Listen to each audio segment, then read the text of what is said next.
Assalamualaikum warahmatullahi wabarakatuh. Alhamdulillahilladzi kana bi ibadihi khabira. La ilaha illa anta subhanaka inni kuntu minadh dhalimin. Asyhadu an la ilaha illallah wa asyhadu anna sayyidina Muhammad abduhu wa rasuluh. Yu'til hikmata man yasha wa man yu'tal hikmata faqad utiya khairan katsira. Allahumma salli wa sallim wa barik ala sayyidina wa maulana Muhammadil Fatih lima kulima sabaq nasil haqqi bil haqqi wal hadi ila siratikal mustaqim wa ala alihi haqqa qadrihi wa miqdaril azim. Amma ba'd. Hadratil muhtaramin, para wali santri, baik dari bapak-bapak dan ibu-ibu, dewan guru yang saya hormati, para ibu nyai, kepala sekolah SMK Wicaksana, Ahinal Karim, Ibnul Karim, Ustaz Haris Usman, Mes-Eskop, Ketua Yayasan Ahinal Karim adik kami Gus Nasaruddin, Mas Ruri,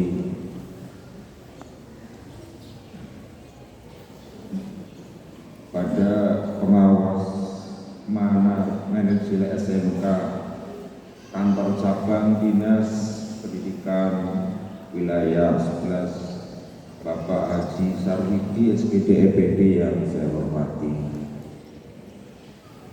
Mudah-mudahan istimewa ini adalah istimewa yang benar-benar istimewa ainul basyarah, istimewa yang mengetahui jadi diri yang sebenarnya,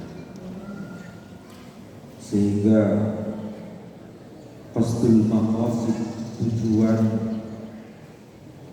bapak dan ibu menyekolahkan bukan hanya sekedar ijazah, tetapi ijazah. Yang dimaksud dengan ijazah adalah sesuatu yang menerima keilmuan dari Allah, Rasul, para sahabat, tabi'in dan tabi'in ulama, sehingga Allah Subhanahu wa ta'ala yang insyaallah datangnya para bapak dan para ibu wa tabriki tingkat rahmat maghfirah Allah Subhanahu wa ta'ala. Akhir sebab hayat kita, yaitu selalu mendapatkan syafaat Nabi Muhammad sallallahu alaihi wasallam. Kami atas nama Majelis Pengasuh Pondok Pesantren Al-Hikmah Catung, mohon maaf yang sebesar-besarnya. Selama 3 tahun kami dengan jajaran Majelis Pengasuh dan Yayasan serta Dewan Guru mengawal putra-putri tidak sesuai dengan sebuah harapan. Akan tetapi ikhtiar dan ijtihad kami, ya, baik di jajaran pengurus pondok pesantren yang mengawal dengan ainul basyarah, penjernih hati, lewat istighosah, lewat doa, lewat pendekatan-pendekatan keagamaan yang lain. Akan tetapi hanyalah kami berpasrah tawakal kepada Allah, la haula wala quwwata illa billahil azim. Sebagai manusia, tentunya ijtihad itu bukan mengawal sebuah keberhasilan. Innallaha kullu syai'in qadir, hanya kekuasaan Allah semata. Namun harapan kami di dalam kekurangan, keilmuan, harapan yang sangat muluk-muluk dari para siswa-siswi. Ada sebenarnya dari kalimat yu'til hikmata may yasha wa may yu'tal hikmata faqad utiya khairan katsira. Ada hikmah. Seluruh kehidupan manusia, jelek dan buruknya, sakit dan sehatnya, hanyalah sebuah uji coba bagaimana jadi diri kita itu menuju tingkat makrifah dan mahmudah kita kepada Allah SWT. Uji coba kita sabar atau tidak. Allahumma ij'alni syakura waj'alni sabura. Bapak ibu hanya sekedar melahirkan, mentarbiyah, tapi bagaimana ketika anak-anak ini seperti ini, syukur atau tidak, sabar atau tidak. Untuk inilah para bapak dan ibu, satu antara lain kami atas nama majelis pengasuh minta ridho dan istighlaalnya buat kawan-kawan guru kami. Kira-kira menghalalkan atau tidak Pak Ibu? Saya mohon maaf, saya ingin ikrar hari ini. Kira-kira bapak dan ibu menghalalkan dan ridhoi guru-guru kami atau tidak? Kok nggak ada jawabannya? Halal atau tidak? Saya tidak ingin guru-guru yang abdi sini itu bukan orang-orang kaya, tapi benar-benar tulus ikhlas membantu kami. Barangkali ada guru yang mungkin terlambat ngajar, ada guru yang mungkin tidak mengajar tanpa izin khilaf, ada nilai rupiah yang masuk di dalamnya. Saya kasihan anak-anak mereka itu yang harapannya ke depan menjadi anak-anak yang soleh, yang bersih. Untuk itulah kami sekali lagi para ibu dan bapak minta istighlaalnya. Kira-kira dihalalkan atau tidak? Dihalalkan atau tidak? Dihalalkan atau tidak? Mudah-mudahan ikrar panjenengan ketika kami dengan Dewan Guru hari ini diambil oleh Allah SWT, tidak ketemu dengan berarti kami tidak punya beban hak adam. Kami melalui jembatan yang lain.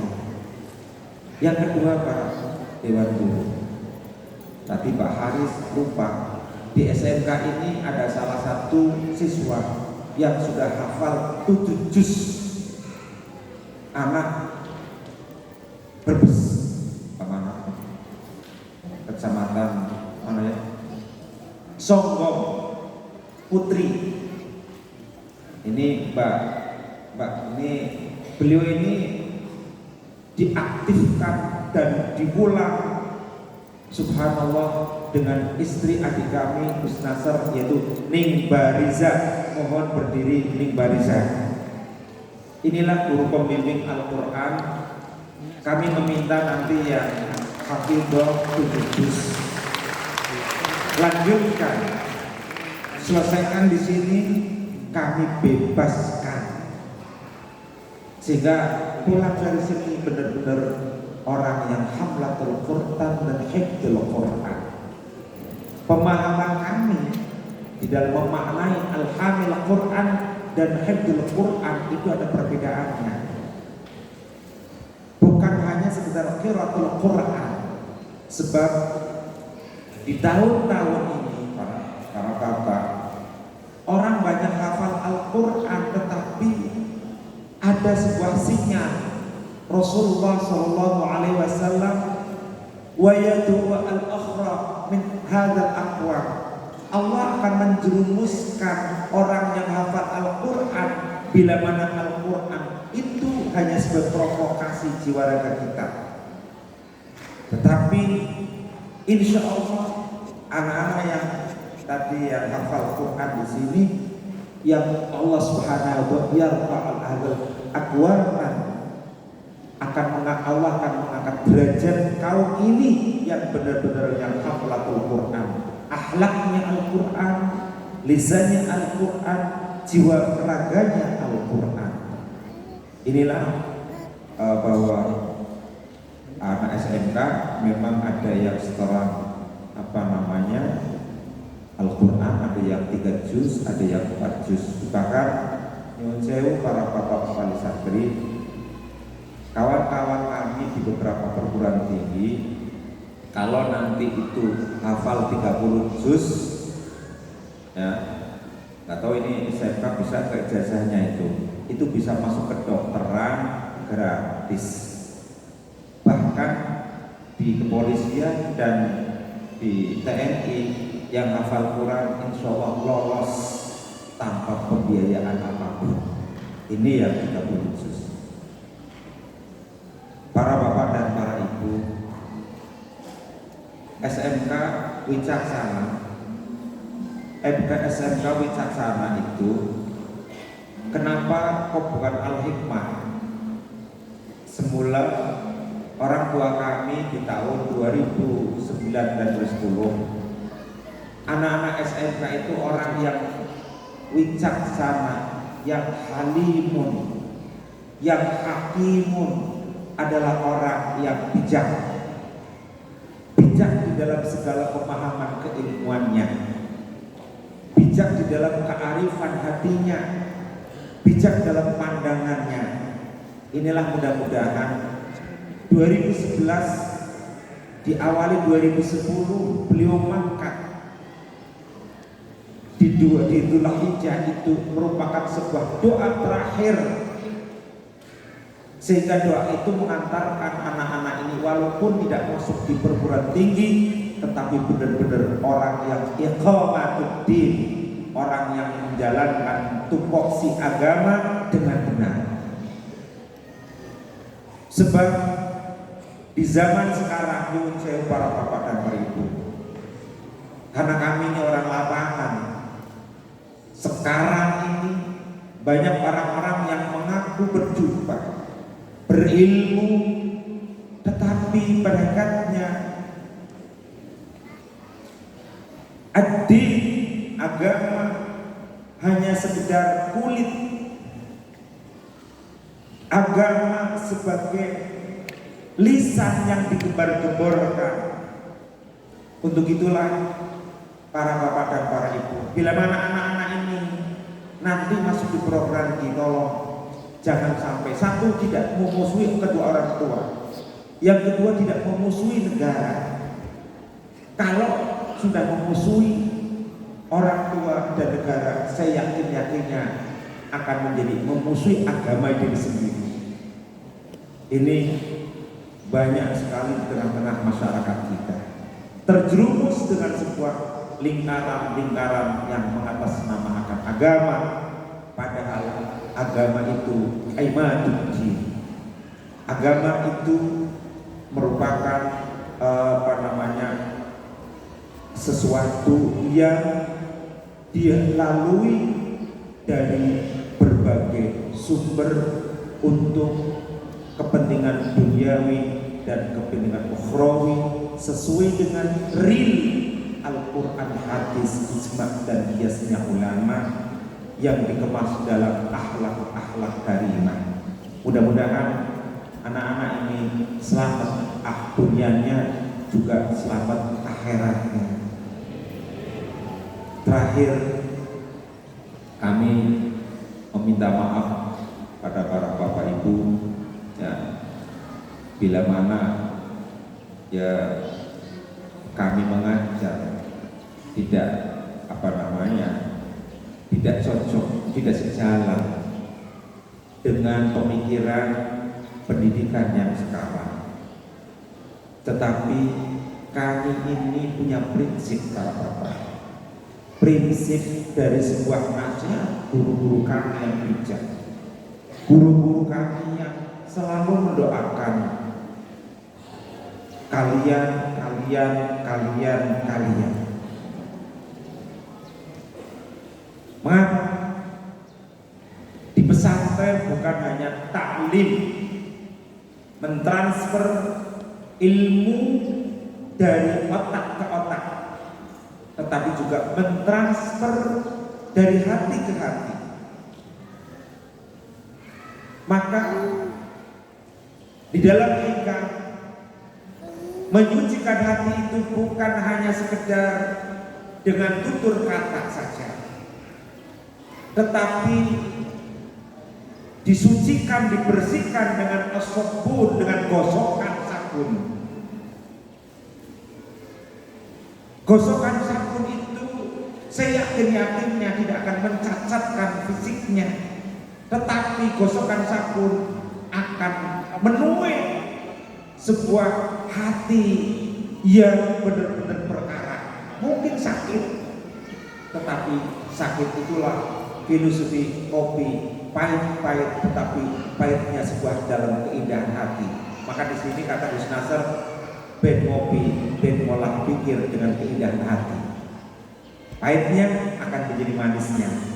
Untuk itulah anak-anak semuanya, yang merasa saya cewek, yang saya merasa kalian merasa cewek, berasa bukan karena dendam, tetapi karena syafaqah, kasih sayangnya guru itu. Dari kasih sayang itulah, ya, insya Allah bukan doa kami guru-guru ini, tapi doa yang mengantarkan dulu guru-guru kami yang di atas. Kami teringat para anak-anak semuanya, teringat dengan bed farfa bidomin wan siban nabil alif wajur biyain. Kami menghafalkan ini tidak bisa-bisa. Besoknya kami terlambat. Ketika terlambat membaca ini tidak bisa lagi. Akhirnya kami ditaksir. Ditaksir di dalam kolom kursi sang guru. Tapi di bawah itu 4 jam kami bergerak. Nasihat orang tua, guru itu tidak bisa dilogikakan oleh akal pikiran kamu. Ketika engkau ditaksir, justru engkau harus bertafakur, beristighfar. Salahku, salahku, salahku. Ya Rabb, berikanlah kemudahan guru-guruku. Ternyata subhanallah, begitu kami selesai, besoknya sarsualkan, tanpa kami membuka kitab itu, tahu-tahunya terniat betabi farfah bidomin wan siban nabil wajur biyain. Akhirnya apa makna dibalik ini? Oh, ternyata makna alfiah kita kirim dalam sebuah nilai kehidupan. Farfah bidomin, ketika anak-anak nanti naik, dunia semakin cepat dengan berbagai tantangan IT teknologi, tapi berpegang teguhlah pada akhlak dan agama yang benar. Dengan doma kita terbukti hari ini kita sudah mengalami sebuah tantangan zaman. Sebentar lagi kita mengalami tantangan apa? Kapitalis IT. Kebebasan di dalam bermedsos, kebebasan di dalam berteknologi. Maka bukan kami melarang HP, tetapi kami lebih banyak mentarbiyah, karena anak-anak ini ketika membawa HP bukan untuk belajar, tetapi untuk sesuatu yang lain. Itu dibuktikan para bapak dan para ibu.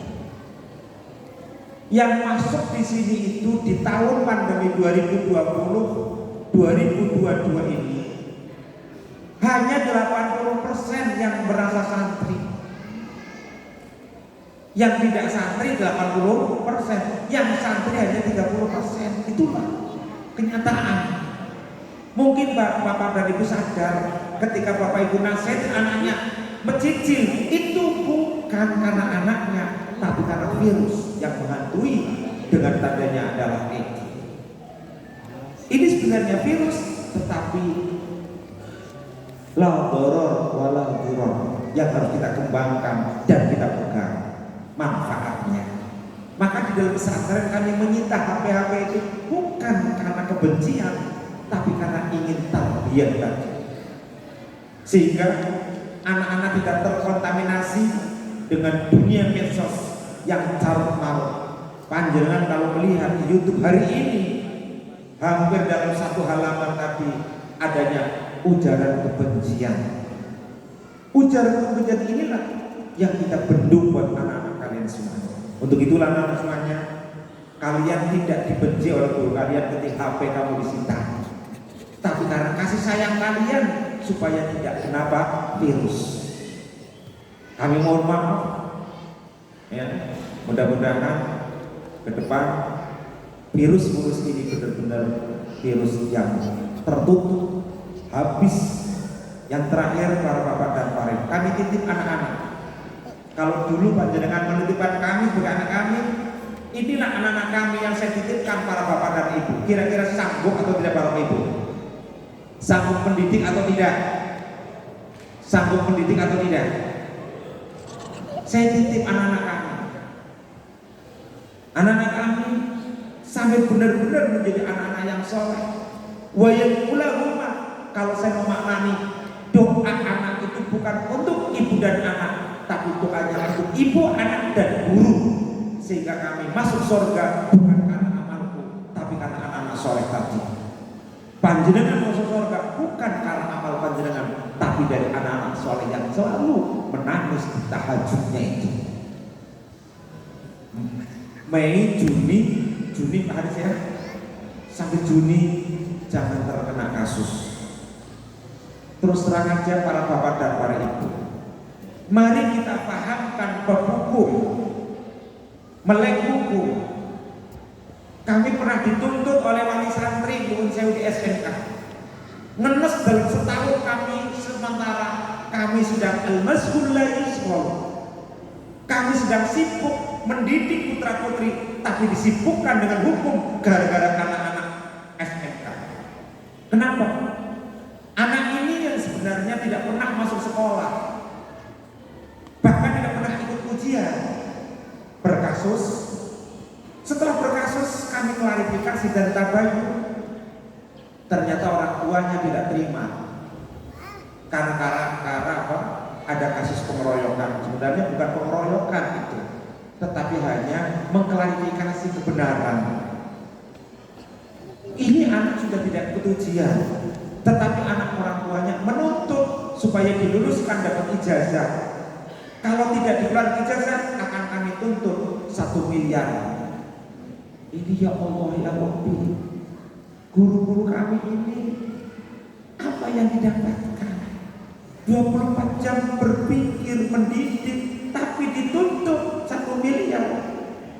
La haula wala quwwata illa billah. Untuk itulah kebahagiaan itu bukan dengan materi, tapi kebahagiaan itu dengan lisan ainul basyar. Kami bukan merancang, tidak. Sampai terakhir setahun berikutnya tuntutan itu gugur di pengadilan, di tingkat pembinaan kami. Wali santrinya yang 5 itu yang merasa memukul dituntut 25 jutaan. Berarti dapat uang berapa? 25 kali Pak? 125 juta. Loh ini pemerasan. Nyuwun sewu. Kalau nanti ada wali santri ini kasusnya di luar, saya sudah 2 kali urusan dengan polisi, kami pun juga siap untuk pasang dada membela guru-guru kami. Biarlah kami ini urusan itu. Kalau ada wali santri yang kayak kemarin tadi tidak berakhlak, premanis, pembulian terhadap institusi kami, padahal anak-anak itu salah. Kami sudah mendidik 3 tahun, tetapi tidak bisa. Ingat para wali santrinya yang korek, dekat dengan Tuhan atau tidak. Ternyata terbukti wali santri tadi itu punya masalah, tidak pernah sholat, tidak pernah dekat Tuhan. Jangan salahkan kami. Kami sudah 3 tahun bersemedi, mendoakan, membimbing, tapi kok menuntut seperti itu anak-anak semuanya. Silahkan. Ini karena sudah 3 kali kasus kami berhadapan dengan hukum. Nah, ini kami siap pasang dada karena guru-guru kami adalah guru-guru yang mengabdi dengan keikhlasannya, dengan tarbiyahnya. Ya, begitulah anak-anak putra putri. Kalau ada kasus yang kaitan hukum, kami sudah lepas tangan.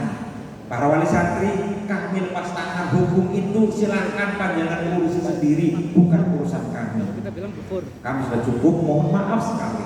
Bukan berarti kami tidak membantu, tapi itulah kenyataannya. Di pandemi ini betapa jahatnya virus-virus corona tadi, bukan tentang virus dalam penyakit, tapi virus dalam hati ini. Ini sudah terbukti 3 tahun kami menghadapi seperti itu. Ya, ketika kami ngajar dipanggil oleh kepolisian, mengajar paling akhirnya, ya itulah kenyataannya. Untuk itulah ingat para wali santri, hari ini ketika nanti putra-putri kasus di luar antar sesama, kira-kira Bapak Ibu akan menuntut sekolah atau tidak? Menuntut atau tidak, Ibu? Tidak? Oke. Catat Pak Haris. Artinya kami sudah lepas. Saya titipkan, kami sudah menitipkan kembali pada wali santri.